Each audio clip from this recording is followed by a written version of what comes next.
NFNS, national federation for new states, इसका charge doctor Munish Tamang को hand over किया। 5 साल की मेरी presidentship आज ख़त्म होती है। मैं विदर्भ स्टेट के लिए रिप्रेजेंट करते आया हूँ। श्रीहरि आणे मेरा नाम है। मेरी आज 5 साल की प्रेसिडेंटशिप ख़त्म हुई। हमारे प्रीवियस प्रेसिडेंट डॉक्टर राजा बुंदेला जी हैं, वो यहाँ हाजिर है। 5 साल बाद जो नए प्रेसिडेंट बने हैं, that is doctor Munish Tamang. You can ask him what ever you want. म नेपाली में बोल्छु पहिले है। NFNS को पूर्व अध्यक्ष श्रीहरि आनेजी, जो विदर्भ राज्य अगाडि भन्ने एउटा फ्रन्ट छ विदर्भको निम्ति सङ्ग्राम गर्ने, यसका चेयरम्यान पनि हुनुहुन्छ र NFNS का अध्यक्ष पनि हुनुहुन्थ्यो। साथै उनी पूर्व महाराष्ट्रका एडभोकेट जेनरल पनि हुनुहुन्छ। उनको कार्यकाल पहिले नै समाप्त भएको थियो, आजभन्दा केही महिना अघि समाप्त भएको थियो। तर कोरोना कालले गर्दा हामी किनभने यसरी फिजिकली भेट्न सकेको थिएनौँ, यसैले एउटा टेलिफोनिक डिस्कसन र अनलाइन डिस्कसनको पश्चात सबै साथीहरू मिलेर यस अध्यक्षको पदभार मलाई दिने निर्णय भयो केही महिना अघि। तर त्यसको औपचारिक पदभार ग्रहण गर्ने कार्यक्रम चाहिँ अहिले कोरोना कालमा अलिकति हामीलाई आराम भएको कारणले यहाँ दार्जिलिङमा भेला भएर हामी सबैले गर्ने भन्ने निर्णय गरेको अनुसार आज NFNS को मिटिङ हिजो र आज 2 दिनको मिटिङ हामीले यहाँ दार्जिलिङमा आयोजित गरेका थियौँ। हिजोको मिटिङमा हामीले NFNS को यही पदभारको औपचारिक ग्रहणको साथसाथ हाम्रो नयाँ टिम पनि हामीले बनायौँ। अनि नयाँ टिममा म नयाँ टिमको विषयमा तपाईलाई बताउन चाहन्छु। मलाई यहाँहरूले अध्यक्षको रूपमा मनोनित गर्नुभएको छ। हाम्रा भाइस प्रेसिडेन्ट हुनुहुन्छ, 2 जना भाइस प्रेसिडेन्ट हुनुहुन्छ। एकजना भाइस प्रेसिडेन्ट हुनुहुन्छ मेवार कुमार जमातिया जी, जो त्रिपुराबाट हुनुहुन्छ, त्रिपुराल्यान्डको आन्दोलनमा संलग्न हुनुहुन्छ। उहाँ वर्तमानमा त्रिपुरा सरकारमा क्याबिनेट मिनिस्टर हुनुहुन्छ, मेवार कुमार जमातिया जी। अनि हाम्रो दोस्रो भाइस प्रेसिडेन्ट हुनुहुन्छ मिस्टर निकमान मराग जी, यहाँ गारो अटोनोमस काउन्सिलका डेप्टी CM हुनुहुन्छ अनि गारोल्यान्ड स्टेट डिमान्ड कमिटीका चेयरम्यान पनि हुनुहुन्छ। हाम्रो जेनरल सेक्रेटरी श्री सानियल जी हुनुहुन्छ, उहाँ पनि विदर्भका हुनुहुन्छ। अनि सेक्रेटरीहरूमा बुन्देलखण्डबाट छन्, लद्दाखबाट छन्, अनि जकास अटोनोमस डिस्ट्रिक्ट आसामका छन्। अनि हाम्रा ट्रेजररको रूपमा श्री शुक्ला नेवटा जी, जो पहिले त्रिपुराको हुनुहुन्छ र जो त्रिपुरा गभर्मेन्टका स्टेट ट्रेडिङ कर्पोरेसनका चेयरम्यान पनि हुनुहुन्छ, उहाँ ट्रेजररको रूपमा हुनुहुन्छ। र आज हामीले चाहेको थियौँ कि दार्जिलिङका विभिन्न सङ्घ सङ्गठन, राजनैतिक गैर राजनैतिक सबैलाई लिएर, सबै स्टेक होल्डर जसरी हामी भन्छौँ, उहाँहरूलाई लिएर केही हाम्रा NFNS का दर्शनको विषयमा, NFNS को बारेमा चर्चा गर्न अनि एउटा दार्जिलिङ डिक्लेरेसन सबैको सम्मुख हामीले एउटा ड्राफ्ट राखेको थियौँ। त्यस ड्राफ्टमाथि चर्चा अनि त्यसको अनुमोदन हामीले गऱ्यौँ।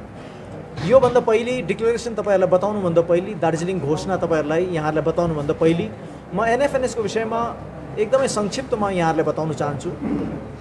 NFNS लाई पहिले Indian national front for small states भनिन्थ्यो, INFSS भनिन्थ्यो। किनभने पहिले यस्तो विश्वास थियो कि साना साना राज्य हामीले बनाउनुपर्छ भनेर। तर पछि हामीलाई लाग्यो कि यो नयाँ राज्यहरू, कतिवटा नयाँ राज्य एउटा राज्य तोडेर बनाए तापनि अलरेडी एक्जिस्टिङ राज्यहरूभन्दा धेरै ठुलो ठुलो राज्यहरू पनि छन्। उदाहरणको रूपमा तेलङ्गाना एकदमै ठुलो राज्य थियो, नयाँ राज्य भए तापनि। र यसैले सायद सबैलाई स्मल स्टेट भन्नको औचित्य नरहला भनेर हामीले स्मल स्टेट्स नभरेर न्यू स्टेट्स भन्ने हामीले नामकरण गऱ्यौँ।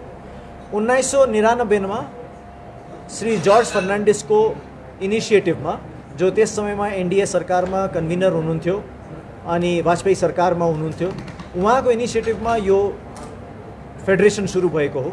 अनि यसमा धेरै दिग्गज व्यक्तित्वहरूले आफ्ना अध्यक्षता राखेका छन्। क्रमैले भनौँ भने, विभिन्न नामहरू भन्नु हो भने, श्री PA साङमाजी यससँग जोडिनु भएको थियो, श्री शिबु सोरेनजी यसमा जोडिनु भएको थियो, श्री अजित सिंहजी यसमा जोडिनु भएको थियो, श्री अमर सिंहजी यसमा जोडिनु भएको थियो, श्री राजा बुन्देलाजी, श्री हरि आनेजी, यसो गर्दै आजको दिनमा यो जिम्मेदारी मलाई दिएको छ र मैले बडा विनम्रता साथ यस जिम्मेदारीको गहनतालाई बुझ्दै यस जिम्मेदारीलाई मैले ग्रहण गरेको छु। तर साथै हाम्रो बुझाइ यसमा एकदम स्पष्ट छ, यो जिम्मेदारी ग्रहण गर्दा मैले एउटा व्यक्तिको रूपमा हैन, व्यक्तिगत रूपमा हैन, तर यो सबै आन्दोलनहरू र आज हाम्रो बिचमा 9 वटा विभिन्न देशका आन्दोलनहरू यहाँ एकत्रित छन्, अझै अरू पनि हामीसँग संलग्न छन्, तर आज 9 वटा आन्दोलनहरू संलग्न छन्। हामीले बुझे अनुसार यी सबै आन्दोलनहरूलाई नेतृत्व गर्ने भार अभिभार चाहिँ गोर्खाल्यान्ड मुभमेन्टले पाएको भनेर हामीले बुझेको छौँ, यो एउटा व्यक्तिको रूपमा लिएको छैनौँ। र यसैले गर्दा गोर्खाल्यान्ड मुभमेन्टसँग संलग्न भएका सबै स्टेक होल्डर, राजनैतिक गैर राजनैतिक संस्थाहरू सबैलाई लिएर नै यो सबैको नेतृत्व हो भने जानेर हामीले एनएफएनएसमा अगाडि बढ्ने आज निर्णय गरेको छौँ। एनएफएनएसका आज डिक्लेरेसन जो हामीले चर्चा पछि गऱ्यौँ, यो डिक्लेरेसन पहिले म अङ्ग्रेजीमा पढेर सुनाउने छु जस्तो लेखिएको छ, त्यसपश्चात यसलाई ब्रिफली म नेपालीमा पनि बताउने छु। यहाँ डिक्लेरेसन यस प्रकार छ, अङ्ग्रेजीको, तपाईँ सबैले यसलाई सुनिदिनु होला। Following a meeting of NFNS in Darjeeling and interaction with various stakeholders of the region, NFNS declares NFNS Darjeeling Declaration. पहिलो point, NFNS reiterates its solidarity with and commitment to the statehood demand movements and people's aspirations in India. The statehood demands are constitutional expression of the federal philosophy of India. NFNS resolves to work towards the strengthening of federalism with the slogan of one nation, many states in accordance with the provisions of the Constitution of India. Second point, NFNS reiterates its commitment to the creation of the state of Gorkhaland as a fulfillment of the long-standing aspirations of the Gorkhas. NFNS expresses its solidarity with all groups, political and social, that are committed to the cause and resolves to support and work along with all stakeholders. हाम्रो यो दार्जिलिङ घोषणा मैले नेपालीमा यसलाई भन्नु हो भने सबैभन्दा पहिले 2 बुन्दे यो घोषणा हो हाम्रो। पहिलो घोषणा यो हो कि एनएफएनएस विभिन्न जो सङ्ग्रामहरू चलिरहेको छ, नयाँ स्टेट निर्माण गर्ने र जनाकांक्षाको जो सङ्घर्ष चलिरहेको छ, यससँग सोलिडारिटी एक्सप्रेस गर्दछ, एकबद्धता एक्सप्रेस गर्दछ र यो स्टेटहुड डिमान्ड चाहिँ संविधानमा राखिएको भारतमा जो फेडरल सङ्घीय सिद्धान्त छ यसको अनुरूप हो भनेर हामी विश्वास गर्दछौँ। अनि यो सङ्घीय सिद्धान्तलाई, भारतको सङ्घीय सिद्धान्तलाई अझै बलियो गर्दै एक देश तर धेरै राज्य, एक देश बहुराज्यको नारा लिएर जो चाहिँ संविधानको अनुसारको नारा हो, यसलाई लिएर एनएफएनएस अगाडि बढ्नेछ।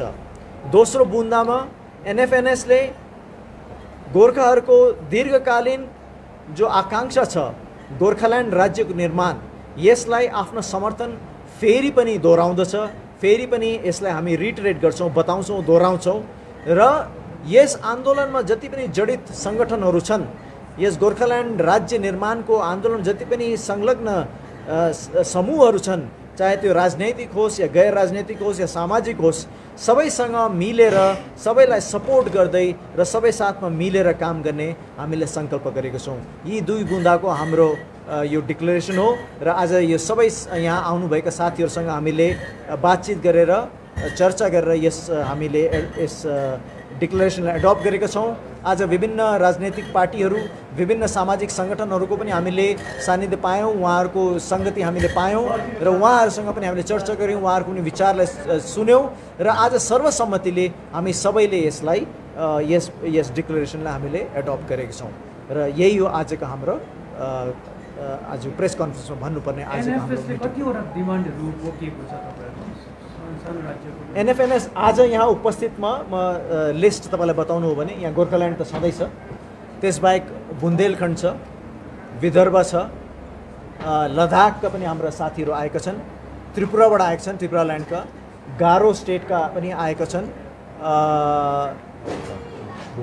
बोडोहरू पनि आएको छ, बोडोल्यान्ड पनि आएको छ, अनि हाम्रा आसामका 2 अटोनोमस डिस्ट्रिक्टका साथीहरू पनि आएका छन्। Sana sir, can you tell us about the future programs, immediate programs that we have? What are you planning to basically take forward? How to take forward this? The immediate, there are 2 programs.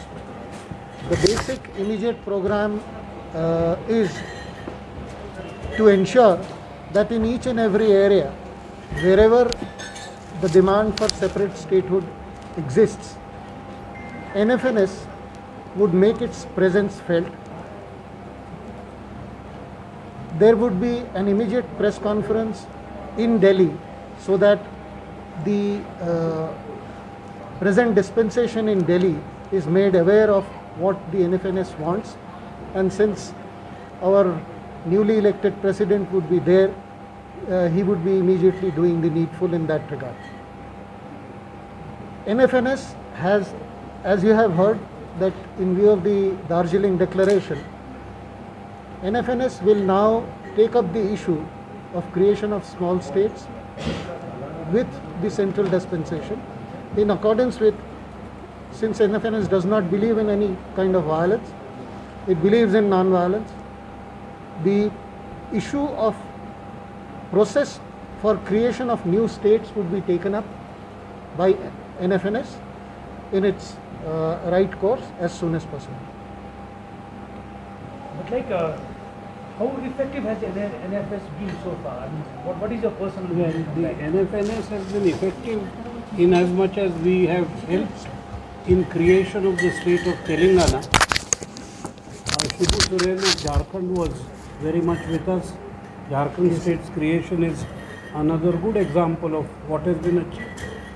We have failed in as much as, despite the BJP having promised Vidarbha, we were unable to persuade them to create the Vidarbha state. This is more recently.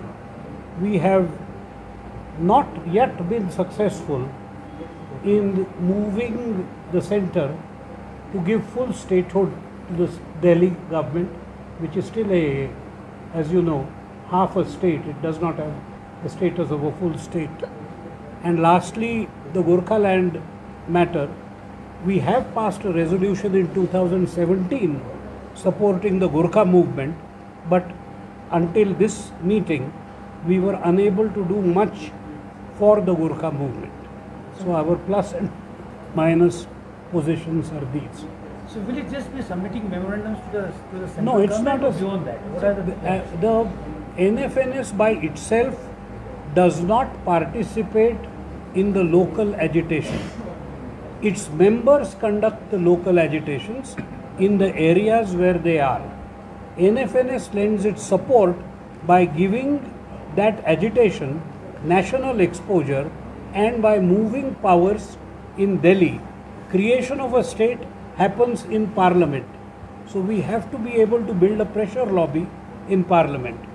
Have you drawn a timeline to how to... It depends on situation to situation. We had, for example, speaking of my own state, Vidarbha, we had a timeline. We had expected to have a state of Vidarbha going by the year 2018. It didn't happen. 2019 elections has wiped out the possibility of BJP supporting the statehood demand of Vidarbha. No, I mean a timeline for the agitation or the programs. I'm not really an agitation program. Our NFNS programs have a timeline.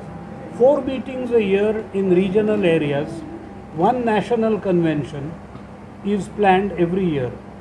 Besides this, whenever some, for instance, if the Gorkhalis take a morcha to Delhi, we go to Delhi and we participate in it.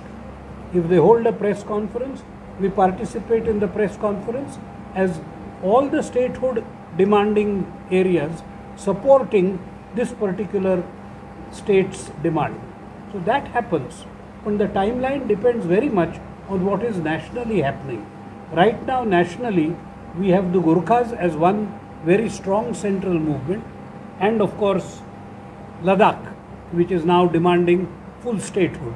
So whenever their agitations will be there, National Federation will be participating. Is there a plan for the local bodies, like not the NFPC but the participants of the members of the NFPC to actually come out with a combined, some kind of a program? Yes, there is, but that is always with reference to that local people's agitation. If the Gurkhalis want to agitate for their demand, the Gurkha people, by fighting elections, then we will do whatever we can to help them in their endeavor. But if they feel that no, fighting elections is not how they want to go about it, and they want to have agitations or dharnas or a morcha, we will help in that also. But we do not plan for them. The planning has to be theirs. We only support them. Do you think that the government at the center is, is willing to go for? We are more very states? The present government. We are very disappointed with the government at the center, primarily because it had promised statehood to several parts of India, and it has taken no steps thereafter to fulfill its promise. We have very little expectation, therefore, that through constitutional means, which requires the parliament to consider these demands, we are not hopeful that the present ruling coalition will bring these demands before the parliament. So what is the way forward? The way forward is to make sure that enough pressure is built at the local level so that the local representatives who sit in parliament start voicing their demand. This we have seen in the case of Telangana. This we have seen in the case of Jharkhand. And depending on the amount of pressure the local demands can mount, parliament reacts. As a central body, will you be guiding the local bodies to start Yes. a particular pressure thing kind of thing? Yeah, To all well, the- once their own plan is made, if they say that we want to build pressure by a morcha or a dharna or by some form of agitation, so long as it is non-violent and so long as it does not resort to bloodshed, we are willing to support it. We do not support violent forms of statehood agitations.